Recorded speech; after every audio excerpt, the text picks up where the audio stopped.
Yan, magluluto ako ng carbonara kasi ito daw yun. Ito yung gusto ng ng alaga ko. Hindi muna kami magkakanin. Dalawa lang kami dito, guys. Wala yung aming mga amo. Pangalawang beses pala ako nagluto ng ganito. Ewan ko.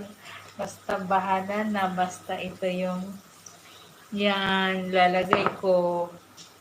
At saka wiping cream. May silk cream dapat, diba? Pero parehas lang. Tsaka konting lang, giniling. Basta isama ko na dyan sa